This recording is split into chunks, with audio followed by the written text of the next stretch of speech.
খাগড়াছড়ি জেলার মাটিরাঙ্গায় খেজুর চাষ করছেন চাঁদপুরের নূর আলম। 2019 সালে 25টি বারোহী জাতের খেজুর চারা রোপণ করে গেল বছর উৎপাদন করেছেন প্রায় 500 কেজি খেজুর।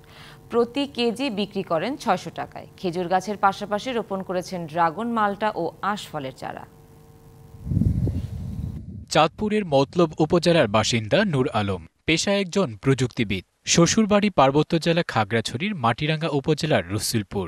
2019 সালে সেখানে বারোহী জাতের 25টি খেজুরের চারা দিয়ে শুরু করেন শখের বাগান।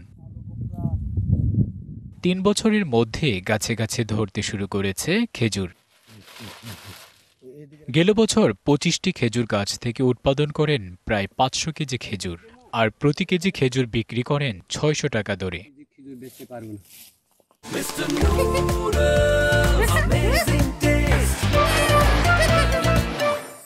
ফলনের প্রথম বছর বৃষ্টিতে ফেটে যায় অধিকাংশ খেজুর। পরে বৃষ্টির পানি, ছত্রাক ও কীটপতঙ্গ থেকে রক্ষা করতে পলিব্যাগ দিয়ে ফল ঢেকে দেয়ায় পাচ্ছেন ভালো ফলন।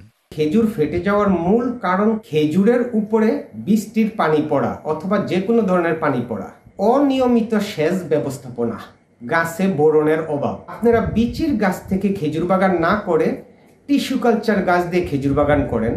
পাহাড়ির ঢাল খেজুর চাষের জন্য বেশ উপযোগী, তবে এসব অঞ্চলে আশানুরূপ ফলন পাওয়া যাবে কিনা তা গবেষণা না করে বলা যাচ্ছে না, বলছে কৃষি বিভাগ। পাহাড়ের ঢালু জলবায়ু, আবহাওয়া এগুলো খেজুর চাষের জন্য উপযোগী, তবে সব খেজুর এখানে চাষ হবে কিনা এটা আসলে পরীক্ষা না করে বলা মুশকিল।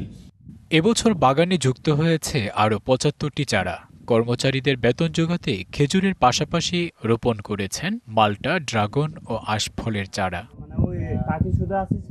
DBC news desk.